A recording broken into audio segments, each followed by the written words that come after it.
그날은 서연이의 9번째 생일이었습니다. 일주일 전부터 저는 준비를 시작했어요. 서연이가 좋아하는 딸기 케이크를 예약하고 선물도 고민하고 또 고민했죠. 인형? 아니면 책? 결국 서연이가 요즘 관심 있어 하던 미술 도구 세트를 샀습니다. 이번 생일은 좋은 추억이 되었으면 좋겠어. 생일 당일 아침 저는 일찍 일어나 미역국을 끓였어요. 서연이 방문을 조심스럽게 두드렸습니다. 서연아, 생일 축하해. 일어났니? 네. 문이 열리고 서연이가 나왔습니다. 평소보다 표정이 어두워 보였어요. 생일인데 기분이 안 좋아? 아니에요. 서연이는 고개를 숙인 채 식탁으로 갔습니다. 저는 미역국을 떠서 서연이 앞에 놓았어요. 생일 축하해, 서연아. 건강하게 자라줘서 고마워. 감사합니다. 서연이는 작게 대답하고는 미역국을 먹기 시작했습니다. 하지만 뭔가 이상했어요. 숟가락을 들 때마다 손이 떨리고 자꾸만 눈물을 참는 것처럼 보였거든요. 서연아, 혹시 괜찮아요? 잘 먹겠습니다. 서연이가 갑자기 큰 목소리로 말하며 미역국을 떠먹었어요. 저는 더 이상 묻지 못했습니다. 오후가 되자 초인종이 울렸습니다. 시어머니였어요. 어머니, 어서 오세요. 서연이는 방에 있어요. 서연아, 할머니 오셨어. 서연이가 방에서 뛰어나왔습니다. 할머니를 보자마자 환하게 웃으며 안겼어요. 할머니, 우리 서연이 생일 축하해. 벌써 9살이네. 영숙 씨는 가방에서 커다란 봉투를 꺼내셨습니다. 이거 내 엄마가 남긴 거야. 그 순간 서연이의 얼굴이 굳었습니다. 저도 숨이 멎는 것 같았어요. 엄마가 남긴 거요? 그래. 내 엄마가 내가 9살 될 때 읽으라고 써둔 편지야. 영숙 씨의 목소리가 떨렸습니다. 서연이는 떨리는 손으로 봉투를 받았어요. 엄마가 나한테. 그래. 엄마가 미리 써둔 거야. 9살, 10살, 11살, 20살까지. 네가 자랄 때마다 읽으라고. 저는 거실 한쪽에 서서 그 모습을 바라보고 있었습니다. 가슴이 먹먹했어요. 지은 씨가 이런 걸 준비해 두셨구나. 서연이는 봉투를 들고 자기 방으로 들어갔습니다. 문이 닫히는 소리가 들렸어요. 저는 부엌으로 가서 차를 준비했습니다. 어머니가 뒤따라 들어오셨죠. 서연애미가 참 똑똑했어. 자기가 없을 걸 알았나 봐. 서연이를 위해 이렇게 준비해뒀으니. 네. 정말 대단하세요. 저는 떨리는 손으로 찻잔을 들었습니다. 근데 말이야. 어머니가 갑자기 말을 꺼냈어요. 편지 끝에 한 구절이 더 있었어. 네. 지은이가 쓴 거야. 서연아, 엄마가 없어도 너를 사랑해줄 사람이 꼭 나타날 거야. 그 사람에게 마음을 열어도 괜찮아라고. 저는 숨이 멎었습니다. 근데 난 그 부분을 읽어주지 않았어. 왜요? 어머니는 찻잔을 내려놓으며 한숨을 쉬었습니다. 모르겠어. 그냥 서연이가 너무 빨리 애미를 잊을까봐. 아직은 아닌 것 같아서. 저는 가슴이 무너지는 것 같았습니다. 어머니, 그건 알아. 내가 잘못한 거 알아. 근데 서연이 애미가 너무 보고 싶어. 그 애가 떠나고 나서 난 아직도 믿기지가 않아. 어머니의 목소리가 떨렸습니다. 저는 아무 말도 할 수 없었어요. 미안하구나. 내가 얼마나 노력하는지 알아. 근데 나도 어쩔 수가 없어. 영숙 씨는 그렇게 말하고 거실로 나가셨습니다. 저는 부엌에 혼자 남아 찻잔을 꽉 쥐었어요. 손이 떨렸습니다.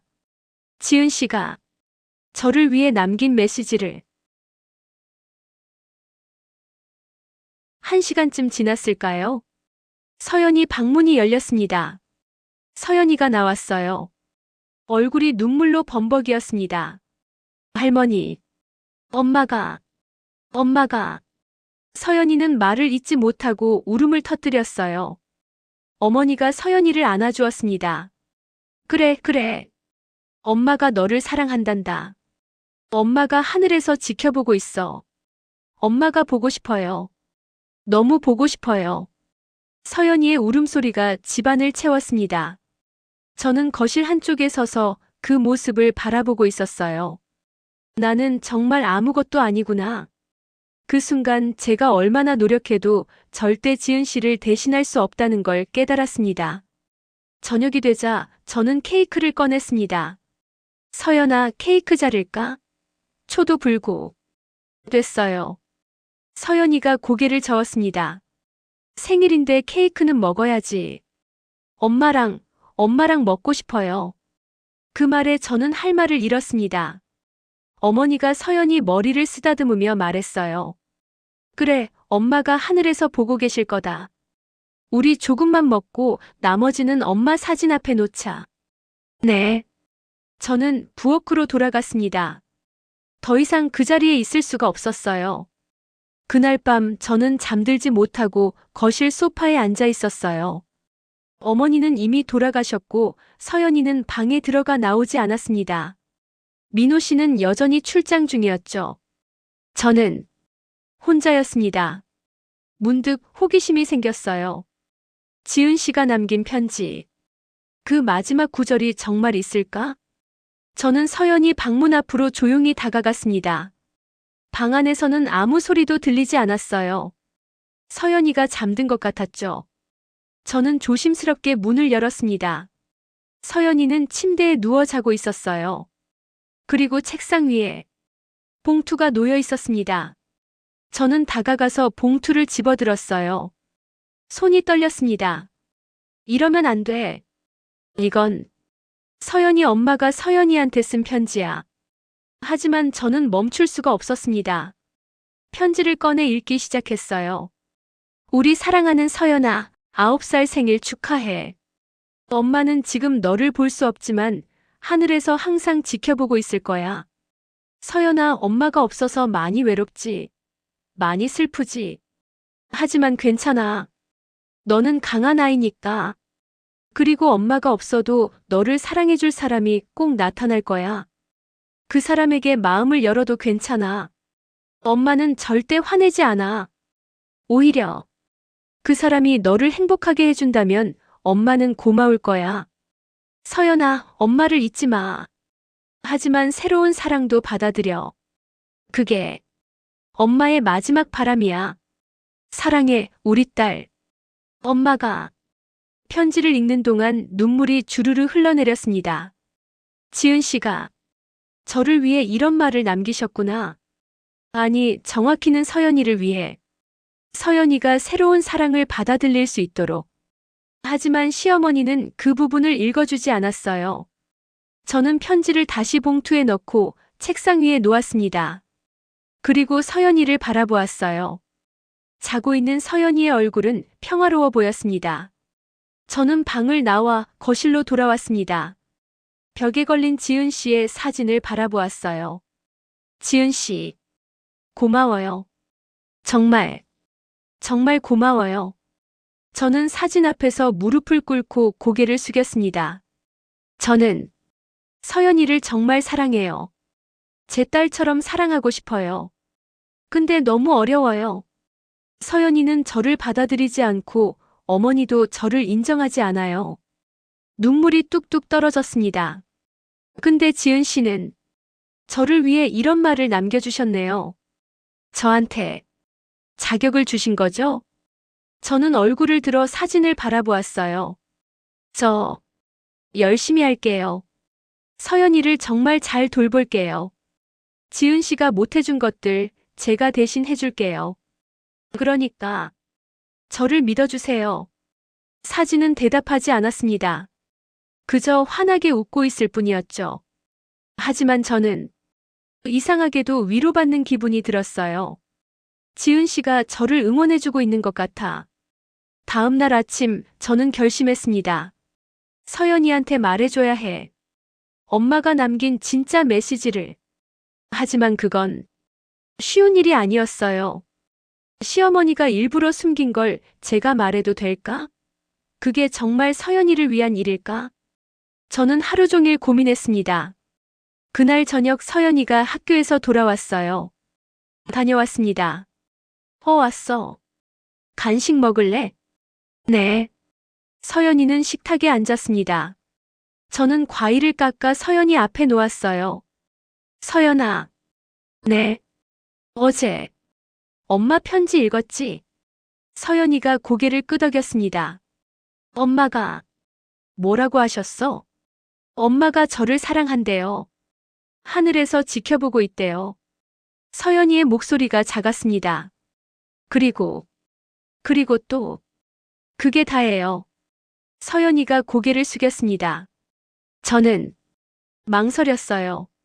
말해줘야 할까? 아니면 그냥 두어야 할까? 저기, 서연아. 네. 혹시 엄마가 다른 말씀도 하지 않으셨어? 서연이가 고개를 들어 저를 쳐다보았습니다. 다른 말이요? 아니야. 아무것도 아니야. 저는 결국 말하지 못했습니다. 차마 입이 떨어지지 않았어요. 그날 밤 민호 씨가 출장에서 돌아왔습니다. 다녀왔어요. 서연이 생일은 잘 보냈어요? 네. 저는 짧게 대답했습니다. 민호 씨가 제 표정을 보더니 물었어요. 무슨 일 있어요? 어머니가 편지를 가져오셨어요. 지은 씨가 서연이한테 남긴 편지. 아, 그거? 엄마가 그러시더라고. 서연이가 9살 되면 주겠다고.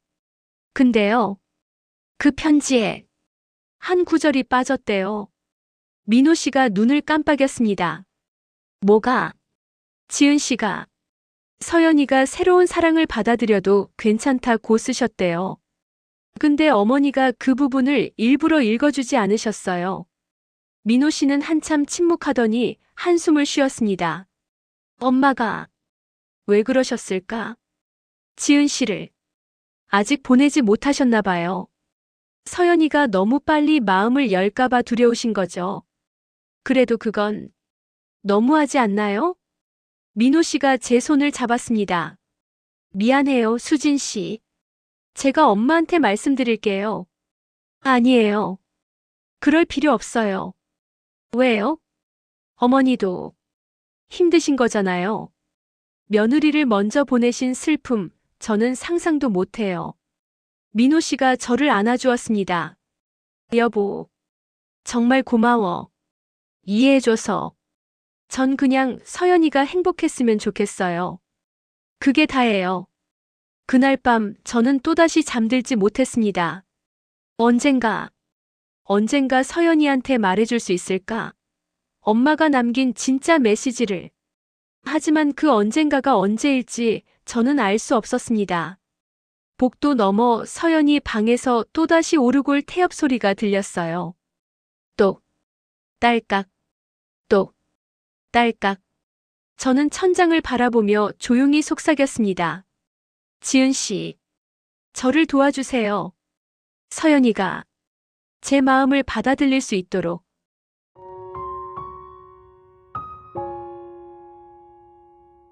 그날은 학교 공개 수업 날이었습니다. 일주일 전부터 서연이는 긴장한 모습이었어요. 공개 수업에서 발표를 해야 한다고 했거든요. 아줌마, 공개 수업 날 꼭 와야 돼요? 물론이지. 당연히 갈 거야. 그럼 아빠는요? 아빠는 그날 회의가 있대. 미안하다고 하시더라. 서연이의 얼굴이 어두워졌습니다. 그럼 할머니라도 오실 수 있나요? 할머니는 그날 병원 가신대. 무릎 검사 받으셔야 한대. 그럼 아줌마만 오시는 거네요. 응. 이모가 갈게. 괜찮아? 서연이는 대답하지 않았습니다. 그저 고개를 끄덕이고는 자기 방으로 들어가 버렸어요. 저는 뭔가 불길한 예감이 들었습니다. 공개 수업 당일, 저는 일찍 학교에 도착했습니다. 강당은 이미 학부모들로 가득 차 있었어요. 저는 뒷자리에 조용히 앉았습니다. 주변 학부모들이 수군거리는 소리가 들렸어요. 저 사람 누구야? 처음 보는데. 아, 저 사람. 박서연이 새엄마래. 어머, 새엄마? 그래서 그렇게 애가 힘들어 하나 봐. 저는 못 들은 척 했습니다.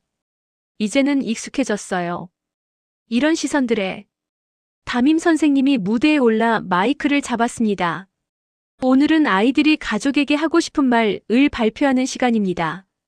아이들이 한 달 동안 준비한 거니까 많은 격려 부탁드립니다. 제 가슴이 철렁했습니다. 가족에게 하고 싶은 말이라니. 서연이가 무슨 말을 할까? 한 명씩 아이들이 나와 발표를 시작했습니다. 어떤 아이는 엄마 사랑해요라고 말했고, 어떤 아이는 아빠 항상 바빠서 아쉬워요라고 말했어요. 그러다가 서연이 차례가 왔습니다. 다음은 박서연 학생입니다. 담임 선생님이 이름을 부르자 서연이가 단상에 올라갔어요. 작은 몸으로 마이크 앞에 선 서연이. 손에는 원고지를 꽉 쥐고 있었습니다. 저는 숨을 죽이고 서연이를 바라보았어요. 3학년 2반 박서연입니다. 서연이의 목소리가 떨렸습니다. 저는 오늘 엄마에게 하고 싶은 말을 하려고 합니다. 그 순간 강당이 조용해졌습니다. 모든 학부모들이 서연이를 바라보았어요. 저는 엄마가 너무 보고 싶어요. 서연이의 목소리가 점점 떨렸습니다. 우리 엄마는 제가 7살 때 하늘나라로 가셨어요. 저는 아직도 그날이 기억나요. 유치원에서 돌아왔는데 집에 아무도 없었어요. 엄마를 불렀는데 대답이 없었어요. 강당 앞 몇몇 학부모들이 눈물을 닦았습니다. 저도 눈물이 나려고 했어요. 그 후로 저는 할머니 집에서 살았어요. 2년 동안. 그러다가 아빠가 새엄마를 데려오셨어요. 서연이가 저를 쳐다보았습니다. 제 심장이 멎는 것 같았어요. 새엄마는 착한 분이에요. 저한테 잘해주시려고 노력하세요. 근데 서연이의 목소리가 막혔습니다. 한참을 침묵하다가 서연이가 다시 입을 열었어요. 근데 저는 제 마음속 엄마는 하나뿐이에요. 하늘나라에 계신 우리 엄마요. 그 순간 제 가슴에 뭔가가 무너지는 것 같았습니다. 아빠는 새엄마와 행복해 보여요. 웃으시고 즐거워 보이세요. 근데 저는 아직도 엄마가 보고 싶어요. 엄마 목소리가 듣고 싶어요. 엄마 품이 그리워요. 서연이의 눈에서 눈물이 흘러내렸습니다. 선생님이 물어보셨어요. 가족에게 하고 싶은 말이 뭐니? 저는 새엄마한테 하고 싶은 말이 있어요. 저는 숨이 멎었습니다. 모든 학부모들이 저를 쳐다보았어요. 아줌마, 아니 새엄마. 미안해요. 제가 못되게 굴어서. 근데 저는 아직 준비가 안 됐어요. 아직 엄마를 보내지 못했어요. 서연이가 흐느끼기 시작했습니다. 저는 나쁜 애예요. 새엄마가 잘해주시는데 저는 마음을 못 열어요. 근데 엄마가 너무 보고 싶어요. 제 마음속 엄마 자리는 하나밖에 없어요. 강당 안이 숨죽인 채 조용했습니다. 저는 더 이상 참을 수가 없었어요. 눈물이 주르르 흘러내렸습니다. 주변 학부모들이 저를 쳐다보았지만 저는 신경 쓸 수가 없었어요. 서연아, 미안해. 정말 미안해. 서연이가 단상에서 내려왔습니다. 담임 선생님이 서연이를 안아주었어요. 저는 자리에서 일어났습니다. 더 이상 여기 있을 수가 없었습니다. 강당을 뛰쳐나갔어요. 복도로 그리고 학교 밖으로. 학교 정문 밖 벤치에 주저앉았습니다. 얼굴을 두 손으로 감싸고 소리내어 울었어요. 그동안 참았던 모든 감정이 터져나왔습니다. 서연이의 거부, 시어머니의 차가운 시선, 민호 씨의 무책임함, 그리고 제 자신에 대한 자책까지. 나는 뭘 잘못한 거야? 그냥 사랑하고 싶었을 뿐인데. 누군가 제 옆에 앉았습니다. 고개를 들어보니 담임 선생님이었어요. 괜찮으세요? 죄송해요. 제가 방해가 됐죠. 아니에요, 서연이 어머니. 하지만 서연이는 저를 엄마로 생각하지 않아요.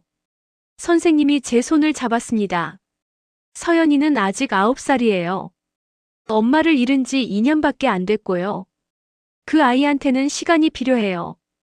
그리고 서연이 어머니한테도요. 저는 이미 한계예요. 더 이상 견딜 수가 없어요. 포기하실 거예요? 선생님이 물었습니다. 저는 대답하지 못했어요. 집으로 돌아왔을 때 저는 짐을 싸기 시작했습니다. 옷가지들을 가방에 넣으며 눈물을 흘렸어요. 이건 안 되는 거야. 나는 이 가족이 될 수 없어. 그때 현관문이 열렸습니다. 민호 씨였어요. 여보, 무슨 일이야? 학교에서 연락 왔었어. 공개 수업 도중에 나갔다고. 민호 씨가 가방을 보고 얼어붙었습니다. 이게 무슨 짓이야? 떠날 거예요. 저는 차갑게 말했습니다. 이 집에서 나갈 거예요. 더 이상 못 견디겠어요. 여보, 진정해요. 무슨 일이 있었는지 말해봐. 서연이가 모든 사람들 앞에서 말했어요. 마음속 엄마는 하나뿐이라고. 제 목소리가 떨렸습니다. 저는 3개월 넘게 노력했어요. 서연이를 사랑하려고, 이 집에 적응하려고. 근데 서연이는 절대 저를 받아들이지 않을 거예요. 절대요. 여보, 당신은 모르잖아요. 당신은 회사 일로 바빠서 집에 거의 없잖아요. 저 혼자 다 감당하고 있어요. 저는 소리쳤습니다. 시어머니는 저를 며느리로 인정하지 않고, 서연이는 저를 엄마로 생각하지 않고, 당신은 시간이 지나면 괜찮아질 거야 라고만 말하잖아요. 언제요? 언제 괜찮아져요? 민호 씨가 저를 붙잡으려 했지만 저는 뿌리쳤어요. 저는 그냥 사랑받고 싶었어요. 인정받고 싶었어요. 근데 아무도 저를 보지 않아요. 가방을 들고 현관으로 향했습니다. 여보, 가지 마. 놓아주세요. 이게 서로를 위한 거예요. 민호 씨가 제 앞을 막아섰습니다. 안 돼. 당신 없으면 우리 가족은 무너져. 무너지는 건 이미 무너진 거예요. 저는 울부짖었습니다. 전처의 그림자 속에서. 저는 숨도 쉴 수 없어요. 그때 방문이 열렸습니다. 서연이가 나타났어요. 학교에서 먼저 돌아온 거였습니다. 아줌마, 어디 가세요? 서연이의 목소리가 떨렸습니다. 저는 서연이를 똑바로 쳐다볼 수가 없었어요. 이모는 잠깐 집 좀 비울 거야. 언제 돌아오세요? 모르겠어. 서연이의 얼굴이 창백해졌습니다. 저 때문인가요? 저는 대답하지 않았습니다. 대답할 수가 없었어요. 제가 오늘 학교에서 그런 말해서요? 서연이가 울음을 터뜨렸습니다. 미안해요. 제가 잘못했어요. 가지 마세요. 서연이가 제 옷자락을 붙잡았습니다. 아줌마. 아니, 엄마. 가지 마세요. 그 순간 저는 멈칫했습니다. 엄마라고. 서연이가 저를 엄마라고 불렀어요. 하지만 저는 고개를 저었습니다. 서연아, 넌 잘못한 게 없어. 내 마음을 솔직하게 말한 것뿐이야. 그럼 왜 가세요? 아줌마는 내 엄마가 될 수 없어. 내가 원하는 엄마는 하늘에 계시잖아. 서연이가 제 다리를 붙잡고 울었습니다. 싫어요. 가지 마세요. 저 혼자 남겨두지 마세요. 저는 서연이를 안아주고 싶었어요. 하지만 할 수 없었습니다. 저도 너무 아팠거든요. 미안해, 서연아. 정말 미안해. 저는 서연이의 손을 풀고 현관문을 열었습니다. 뒤에서 서연이의 울음소리가 들렸어요. 민호 씨가 여보 라고 부르는 소리도 들렸죠. 하지만 저는 뒤돌아보지 않았습니다. 그럴 수 없었어요. 계단을 내려가며 저는 뒤에서 들리는 소리를 들었어요. 엄마, 돌아와요. 서연이의 목소리였습니다. 엄마라고. 처음으로 저를 엄마라고 불러줬어요. 하지만 너무 늦었습니다. 저는 아파트 입구를 나서며 돌아보았어요. 5층 창문에 서연이가 서 있었습니다. 유리창에 손을 대고 울고 있었어요. 저도 눈물이 멈추지 않았습니다. 서연아, 미안해. 정말 정말 미안해. 택시를 잡아 타고 친구 집 주소를 말했습니다. 택시가 출발하자 저는 뒤를 돌아보지 않았어요. 볼 수 없었으니까요. 친구 집에 도착했을 때 저는 무너져 내렸습니다. 친구가 저를 안아주며 물었어요. 수진아, 무슨 일이야? 못하겠어. 정말 못하겠어. 저는 친구 품에서 한없이 울었습니다. 그 밤 민호 씨에게서 수십 통의 전화와 문자가 왔어요. 돌아와요. 우리 다시 이야기해요. 서연이가 계속 울고 있어요. 제발 돌아와줘. 하지만 저는 답장하지 않았습니다. 지금은 아무것도 할 수 없어. 그날 밤 저는 창밖을 바라보며 생각했습니다. 내가 정말 잘못한 걸까? 포기하는 게 맞는 걸까? 멀리서 오르골 소리가 들리는 것 같았어요. 똑, 딸깍, 똑, 딸깍. 하지만 그건 제 상상일 뿐이었습니다.